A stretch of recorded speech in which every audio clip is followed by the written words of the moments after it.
Vivek, great to have you on the program. Let's just get your initial reaction to what you've seen unfold in the past hour. President Trump saying we have the framework for a deal on Greenland. Look, to be honest, Will, I'm not surprised. And the answer is really the fact that would it have been a terrible idea for us to use military force in Greenland? Of course, and President Trump said we're not going to do it. But at the same time, he's made his intentions known. And I think one of the things we got to remember here is that at the end of the day, you judge an executive by his results. I'm a businessman. I'm not a politician. President Trump's cut from similar cloth in that way. He's not from traditional politics. Judge him by his results. And when you look at, for example, the deals he's delivered, say the Israel deal, along with even Hamas, people would have said that was impossible. And yet look at where we are today.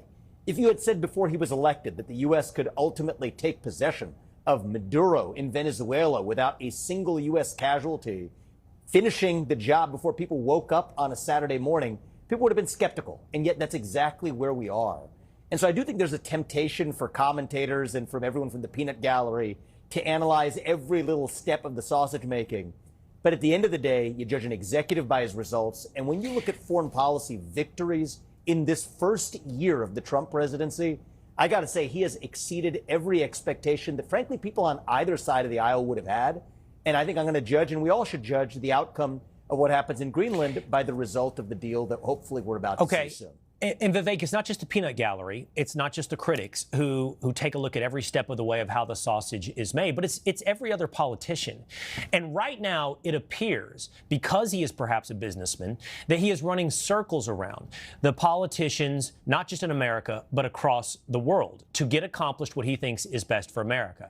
President Trump's critics, I believe, would say, even if we like the result, you're fraying relationships along the way that create allegiance to the United States. What would you say to those critics?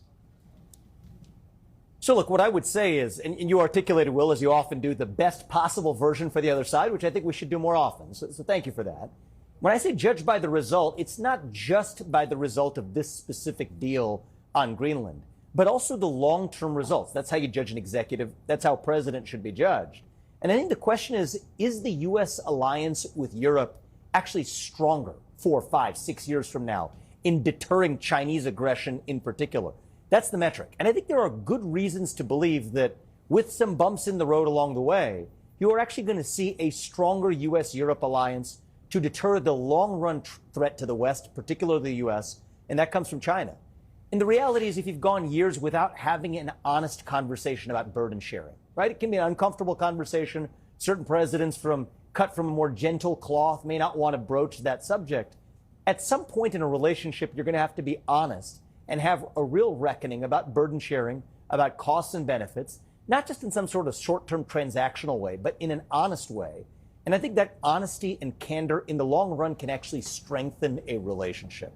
So to those who say, oh, is this a question about the U.S. having doubts about its commitment to NATO? I look at it the other way around. Is honesty and candor and honesty and even sharing your actual intentions something that strengthens a relationship? And that's my hope. And in the long run, will even my expectation of what's going to happen here. And I think that's the way to look at it. All right. Vivek Ramaswamy. Good to see you. Thank you, Vivek.